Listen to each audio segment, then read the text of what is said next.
నేను వస్తే బాగున్నారా? రా ఏ స్కూలు నేను చదువుతున్నావురా? క్లాస్ బాగా చదువుతున్నావా? ఫేవరెట్ సబ్జెక్ట్ ఏంటి? హిందీ. ఎంతమంది రా ఇంట్లో?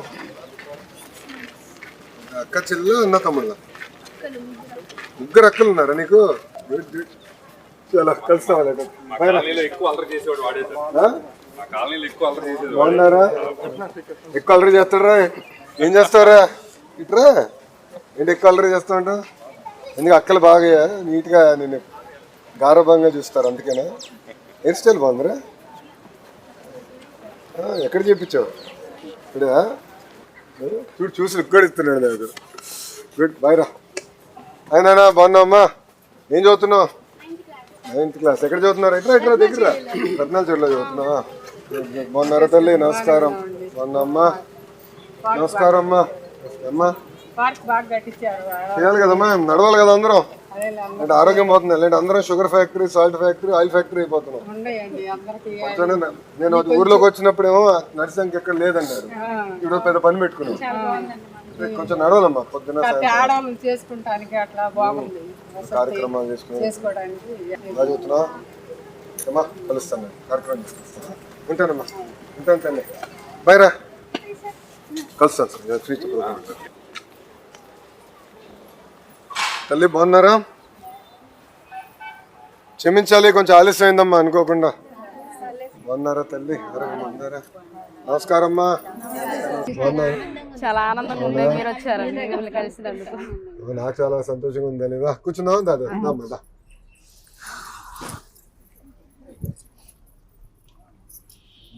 అమ్మా ఎలా ఉన్నారు? ఆరోగ్యం బాగుందా? ఇక్కడ మంగళగిరి టౌన్ నుంచి ఎంతమంది ఉన్నారు? ఇక్కడ ఎంతమంది? మంగళగిరి టౌన్ పట్టణం నుంచి ఎంతమంది ఉన్నారు? చేతులు పైకెత్తండి. టిట్కో అమ్మా, ఇందిరానగర్, ఆత్మకూరు, ప్రకాశ్ అమ్మా, మీ తెలుసా? ఆత్మకూరు, అదోవాడు, తాడేపల్లి, మహానాడు రైల్వే స్టేషన్. అవును మొన్న వచ్చినా కదా, చాలా బాగా చేశారు రైల్వే స్టేషన్, నీట్గా చేశారు. కాజా నడుస్తున్నారా పొద్దున్నేసి? కష్టపడి మొత్తం వాకింగ్ ట్రాక్ చేయించావు కదా. పెద్దోళ్ళు నడవాలి తల్లి. ఇప్పుడు ఫస్ట్ మొన్న రక్త పరీక్షలు చేపిస్తే 70% మందికి షుగరు, బీపీ, కొలెస్ట్రాల్ 3 వచ్చేసినాయి. బాగా చేస్తున్నాయి అంతా చూస్తే. ఇంకా చేయాలి కదమ్మా. నిడమరు బాగుందమ్మా. స్కూల్ ఎలా ఉంది?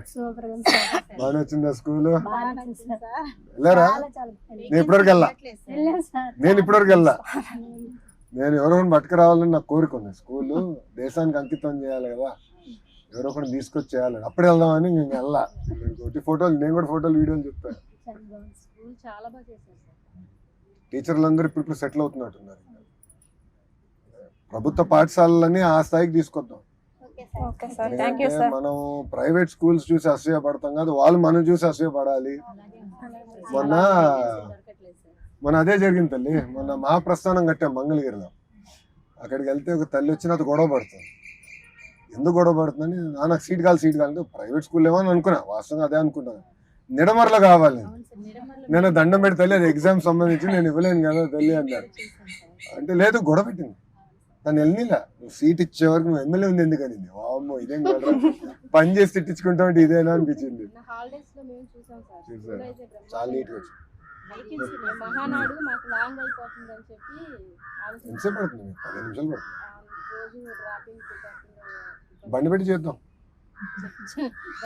అంటే అట్లా కాదు. కానీ ఇప్పుడు అక్కడ లేదు కదా మీకు సీట్లు, వేకెన్సీ. ప్రభుత్వ పాఠశాలన్నీ ఆ స్థాయికి తీసుకురావాలనేది నా కళ. ఎందుకంటే నేను ఈరోజు ఈ స్థాయికి వచ్చానంటే చదువు వల్లే. చిన్నప్పుడే మా అమ్మ బాగా కొట్టేది. మీరు కూడా బాగా కొడతారా? లేదా ఈ తరం చేయలేము అనుకుంటా.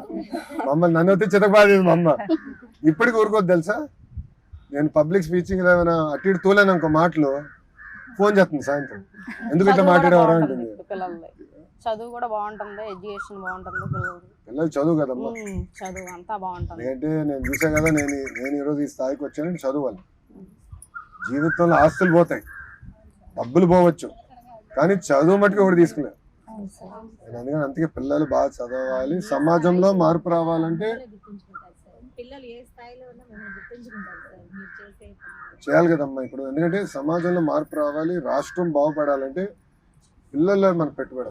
వాళ్ళతో ఎట్లా బాగా చదివించి ఆ చదువుని బాగా చేయగలిగితే బాగుంటుంది. మేము కష్టపడ్డా వాళ్ళు కష్టపడకూడదు, వాళ్ళు మంచి చదువుల్లో. మీరు అట్లా అంటే ఎట్లా?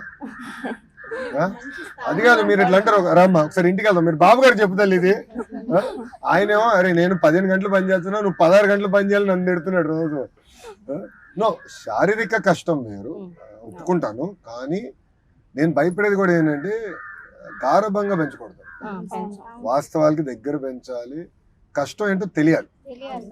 ఇప్పుడు మా వాడు ఉన్నాడు దేవాంశు, బ్రహ్మని ఏం చేస్తాడంటే సంక్రాంతికి సెలవులకి ఊరికి వెళ్తాం. తల్లి వెళ్ళిన 4 రోజులు ప్రతిరోజు 3 గంటలు ఫ్యాక్టరీకి వెళ్ళాలి. అంటే ఫ్యాక్టరీకి వెళ్ళి అసలు పాలు అంటే ఏంటి, పాలు ఇచ్చేది రైతు ఉన్నాడు, రైతు దగ్గర పాలు తీసుకొచ్చి ఫ్యాక్టరీ తీసుకొచ్చి మళ్ళీ వినియోగదారు ఉన్నారు, వీళ్ళందరూ లేకపోతే మనం ఎవరు లేమని వాళ్ళకి అర్థం అవ్వాలి కదా. సో కసిపోకూడదు, ఆ కసి ఉంటేనే సాధించవచ్చు. మొన్న రీసెంట్ గా మా మేనల్లుడికి బాగాలేదు సార్, బాబుకి 9th month లో లివర్ క్యాన్సర్ వచ్చేసింది. 9 నెలలు 9 నెలలకే సార్. అయితే రెయిన్బో హాస్పిటల్కి వెళ్ళాం సార్. అంటే మాకు ఎప్పుడు స్తోమత లేదు, కానీ అక్కడ హాస్పిటల్లోనే చూసుకోవాలి, ఎక్కడ చూడరాను. కానీ సీఎం రిలీఫ్ ఫండ్ పెట్టుకోమంటే సార్, పెట్టిన 2 రోజులకే సీఎం ఫండ్ వచ్చింది సార్. క్యాన్సర్ది కూడా చేశారు సార్, బాగున్నాడు బాబు కూడా. ఇప్పుడు క్యాన్సర్ది బాలేబాబు గారు ఇప్పుడు ఒక హాస్పిటల్ కడుతున్నారు తల్లి అమరావతిలో. హైదరాబాద్ లో బసవ తారకం క్యాన్సర్ హాస్పిటల్ అని ఉంది, మా అమ్మమ్మ పేరు పైన తాతగారు స్థాపించింది. దానికి ఇప్పుడు ఎక్స్టెన్షన్ ఇక్కడ కడుతున్నారు. అక్కడ ఏంటంటే ప్రత్యేకంగా పిల్లల కోసం బాగుంటుంది. ఎందుకంటే క్యాన్సర్ చాలా చిన్న వయసులో వచ్చేస్తుంది. అంటే ప్లాస్టిక్ ఎక్కువ వాడుతున్నాం కదమ్మా, వాటర్ తాగేది ప్లాస్టిక్ బాటిల్లే, ఆహారం పట్టుకెళ్ళేది చాలా మంది ప్లాస్టిక్ లో పట్టుకెళ్తున్నారు. ఒకప్పుడు మనంతా స్టీల్ ఉండేది, నాకు చిన్నప్పుడు బాగా గుర్తు, గాజు బాటిల్ స్టీల్, ఎక్కడికి వెళ్ళినా క్యారేజ్ కూడా స్టీల్ లో ఉండేది. దాని తర్వాత అందరం ప్లాస్టిక్ వచ్చాం, అదొక కారణం ఏమనిపిస్తుంది. ఇప్పుడు తిరిగి మనం అందరూ అటు వెళ్ళలేము, తప్పదు. సార్ మా పాపకి చేయి కాలింది సార్ చిన్నపిల్లప్పుడు, ఆపరేషన్ చేయించాం గవర్నమెంట్ హాస్పిటల్లో. అంటే 90% వచ్చింది ఏలు, ఇంకా ఇది ఏలు. అంటే ఇవన్నీ చేసారు. 3 పిల్లలు, ఆడపిల్లలు 3. ఒకళ్ళు 10th చదువుతున్నారు, ఒకళ్ళు 9th, ఒకళ్ళు 7th. వదిలిపెట్టకూడదు.